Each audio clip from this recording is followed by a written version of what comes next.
Well, hello out there. I'm Tina Brown, and welcome again to another reading from my very first book, A Life Not My Own. Still excited to be on this journey with you all, and I hope that you guys are following along with me. My intent is to share more than you would experience if you read the story on your own. And if you want to follow along with me, feel free to grab yourself a book at my website, www.authortmbrown.com. We started with the very first page, and we're going to work our way through the entire book. We are currently on page 40. Are you ready? After the death of my mother, the realism of life started to take hold of me. Up until then, the latter part of my life had been pretty good. Now it was time for life's lessons to begin. I thought that the death of my mother was a final closing of the bad past, and that I could be happy now. I could not think of anything that could happen that would alter my future happiness.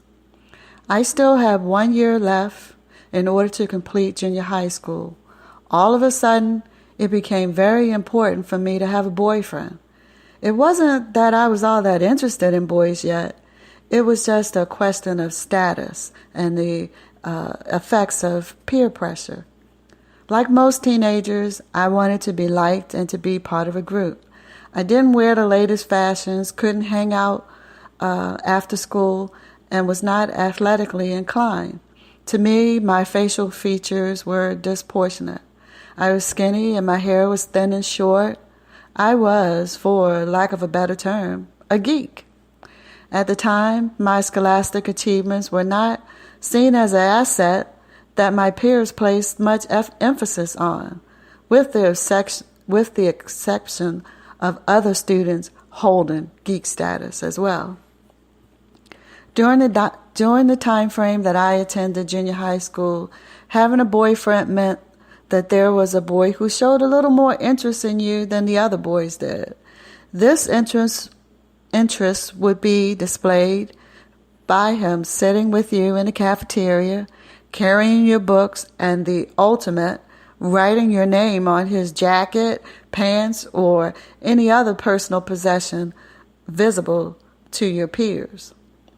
Unfortunately, I was never lucky enough to experience this display of affection.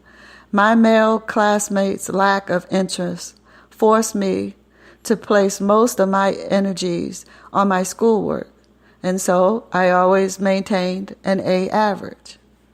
The concept of busing became a reality during my junior high school years. During my 7th grade school year, the teachers went on strike to oppose the changes that would eventually be put in place. In order to, quote unquote, even the scoreboard, children in affluent communities were bused out of their communities, and children from impoverished communities were bused in. The parents were outraged by the laws, but the laws were upheld, and this became the standard practice used in schools across the United States. Fortunately, busing didn't affect me. I went to the same junior high school that generations of blacks before me had attended. I remember the teacher strikes as if it were yesterday. I even got my period for the first time during the strike. I was sitting in class with only a handful of students because most of the parents had decided to show their disapproval with the busing laws by refusing to send their children to school. When all of a sudden I felt something warm. Went to the bathroom on instinct and saw just a few spots of blood. I was totally surprised. I didn't think I was old enough yet. I told Ma what happened when I returned home from school that afternoon. Ma, something happened at school today, I said. Yeah? What? She said as she continued preparing dinner. I went to the bathroom at school and there was a little blood in my panties. Do you know what that means? She stopped cooking and looked directly at me. Yeah, I think it's my period, I stated, but it sounded more like a question. Yes, that's right. Do Do you know how to take care of it? She asked. I think so.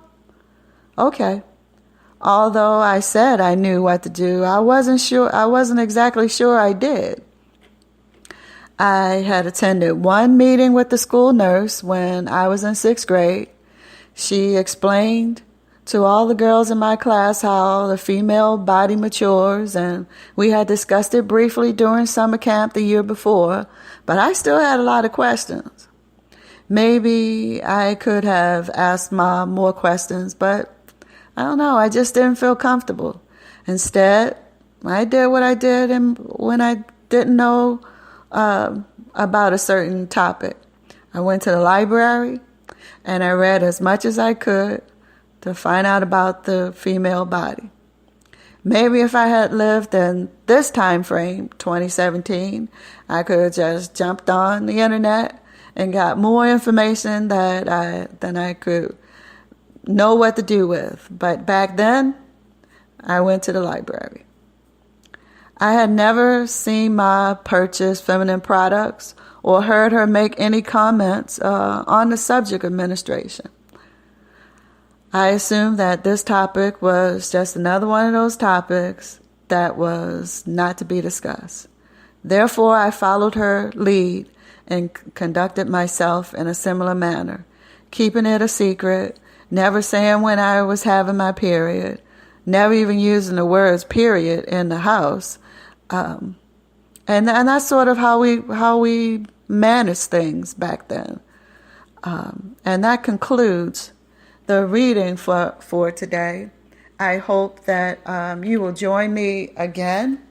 The next time we begin to read, we'll be on a brand new chapter, and I really would prefer not to split the chapters, but I'm working with a certain software that only allows me to record